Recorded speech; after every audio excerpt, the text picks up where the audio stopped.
Outras propriedades periódicas podem ser atribuídas aos elementos dispostos na tabela periódica. Por exemplo, a energia de ionização. Energia de ionização é a energia necessária para remover um elétron de um átomo neutro isolado em seu estado fundamental. Para remover um elétron de um átomo, deve-se fornecer energia para superar a atração do elétron e do núcleo. A remoção de um elétron leva à formação de um íon com carga positiva, chamado de cátion. O elétron mais facilmente removido é aquele que se encontra mais fracamente ligado ao núcleo, ou seja, os elétrons mais afastados do núcleo, também chamados de elétrons de valência. Desde que se forneça energia suficiente, é possível remover mais do que um elétron. Para remover outros elétrons de um mesmo átomo, tem-se a segunda e a terceira energia de ionização e assim sucessivamente. Em geral, os valores de energia de ionização são crescentes, ou seja, o valor da terceira energia de ionização vai ser maior do que o da segunda, que por sua vez é maior do que o da primeira. Uma explicação para essa diferença nos valores de energia de ionização é que, se eu comparo a primeira com a segunda, eu tenho que, na segunda, é removido um elétron a partir de uma espécie já carregada. Portanto, esse valor ele é superior do que remover um elétron de uma espécie não carregada. Agora, se eu vou comparar a segunda com a terceira, eu tenho que avaliar o seguinte: o terceiro elétron é removido de uma espécie carregada 2+, e o elétron representado aqui nessa linha é removido de uma espécie com carga menor. Ou seja, quando eu estou avaliando e comparando espécies, remoção de elétrons de espécies já carregadas, eu tenho que lembrar o seguinte: quanto maior a carga da espécie positiva do qual o elétron será removido, maior será o valor da energia de ionização. A energia de ionização ela pode ser expressa em unidades comuns para energia, por exemplo, eletrovolts e joules, e aplicando-se fatores de conversão, converter um valor no outro. Em geral, a tendência periódica associada à energia de ionização, ela é inversamente proporcional ao raio. Quanto menor a espécie, mais difícil a remoção do elétron. Em outras palavras, quanto menor o raio, maior será a energia de ionização. Aqui nós temos, por exemplo, elementos que estão dispostos no primeiro período da tabela periódica e podemos observar que a primeira energia de ionização do rubídio, que está no primeiro período, ela é menor do que a do potássio, que por sua vez é menor do que a do sódio, que por sua vez é menor do que a do lítio. Isso porque o lítio é o menor aqui dentre os 4 elementos representados aqui em vermelho. Então, quanto menor o elemento ou raio desse elemento, maior o valor da energia de ionização. Em relação ao período, linha da tabela periódica, temos que lembrar que, nessa situação, os elementos apresentam elétrons dispostos em um mesmo estado de energia. Deste modo, o artifício matemático é o mesmo utilizado para o raio. É o cálculo da carga nuclear efetiva. Lembrando que a carga nuclear efetiva aumenta ao longo do período, linha da esquerda para a direita. E esse valor de carga nuclear efetiva avalia a atração entre núcleo e elétron. Portanto, se a carga nuclear efetiva é alta, o valor da energia de ionização também será alto. uma vez que, com maior carga nuclear efetiva, mais difícil ficará de remover o elétron de um determinado átomo. Sendo assim, né, podemos falar que a energia de ionização segue a tendência da carga nuclear efetiva. Maior ZeF, maior energia de ionização. Podemos completar esse raciocínio introduzindo até mesmo 3 parâmetros: o raio, a carga nuclear efetiva e a energia de ionização.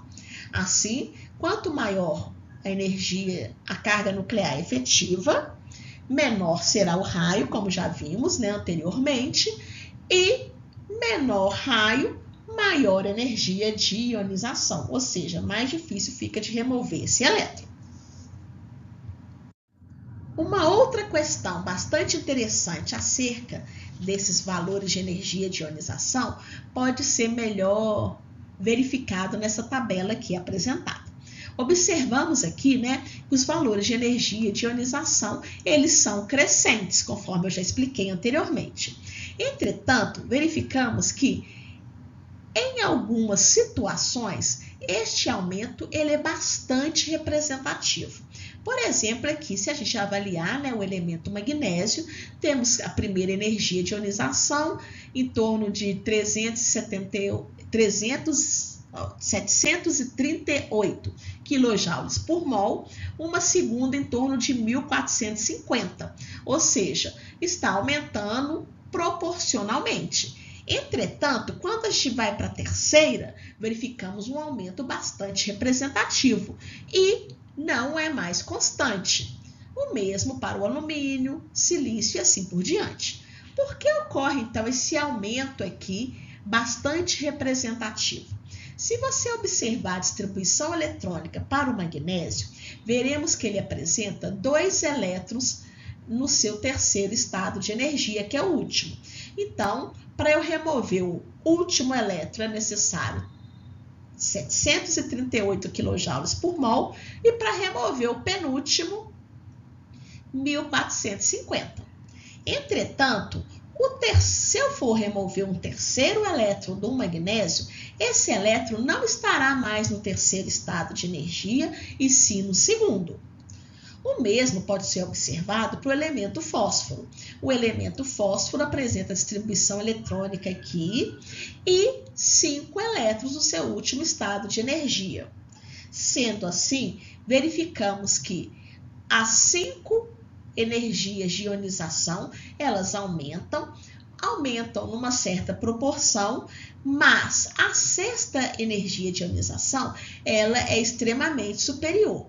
Isso ocorre porque a remoção de um sexto elétron originado de uma espécie derivada do fósforo, ela vai ocorrer no segundo estado de energia e não mais no terceiro. Ou seja, podemos associar que a remoção de elétrons de níveis internos requer muito mais energia do que a remoção de elétrons de valência.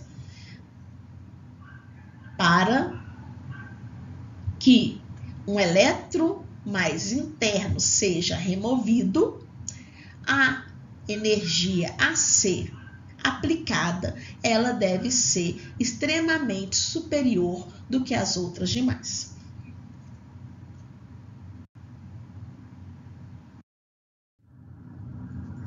Outra propriedade periódica é a afinidade eletrônica. Essa propriedade, ela é o oposto da energia de ionização. A afinidade eletrônica é uma energia, variação de entalpia do processo em que um elétron é adquirido pelo átomo em fase gasosa. Se o elétron é adquirido, o átomo passa a ter carga negativa. A espécie gera uma espécie com carga negativa.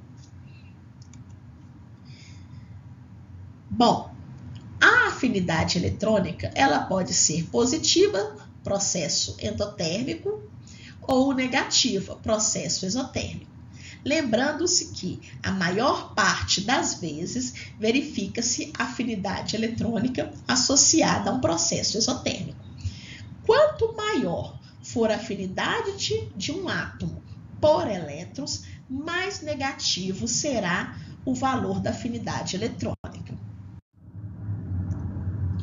Observamos aqui que a afinidade eletrônica ela é uma tendência menos periódica, né, do que o raio atômico e a energia de ionização. A gente vê que situações onde alguns valores são invertidos e situações onde a tendência aqui não é bastante definida.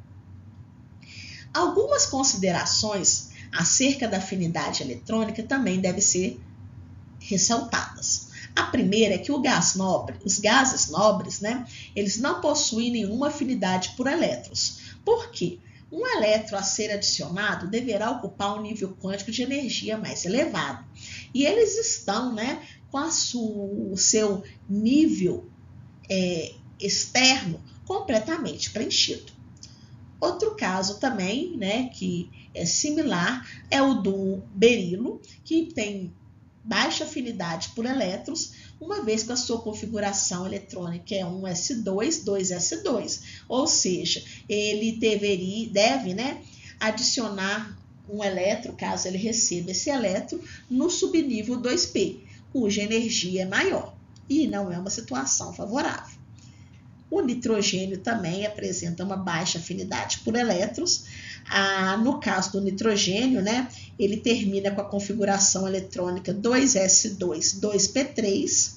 Portanto, o elétron adicionado deverá, né, ocupar o orbital 2p, que está completamente semi-preenchido, o que vai gerar uma repulsão elétron-elétron muito significativa e não favorável energeticamente.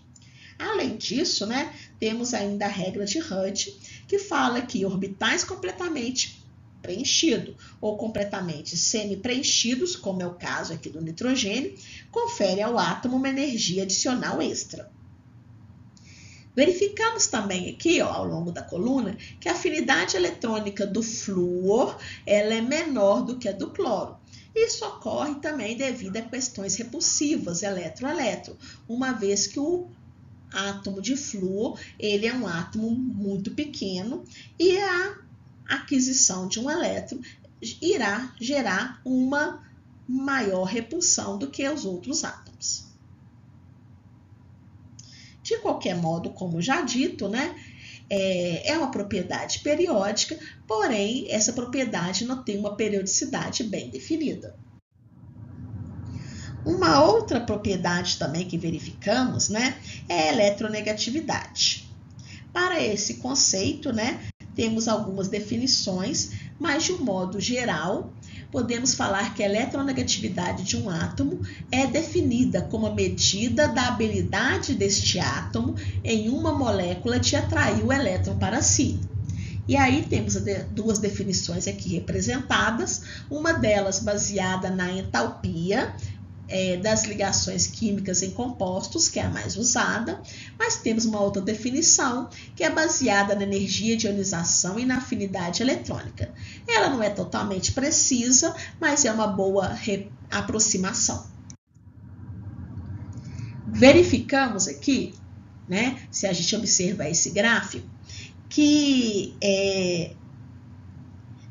há uma certa tendência, né, com relação a essa propriedade, que é a eletronegatividade, porém, é uma tendência ainda menor do que as propriedades já mencionadas. De qualquer modo, os valores de eletronegatividade atribuídos aos átomos estão presentes em várias tabelas de livros de química e em tabelas periódicas mais completas. Existem várias outras propriedades, por exemplo, a densidade, porém essa propriedade apresenta uma periodicidade mais complexa e depende da massa atômica e do raio atômico. E também o ponto de fusão, né, cuja periodicidade é menos óbvia do que até mesmo a densidade e depende da massa atômica e da distribuição eletrônica. De qualquer maneira, as propriedades periódicas, elas são importantes para o ensino de química. Acabo aqui com esse vídeo ressaltando que elas são conceitos que serão aplicados no entendimento das ligações químicas e em outras situações de estudos relacionados à química.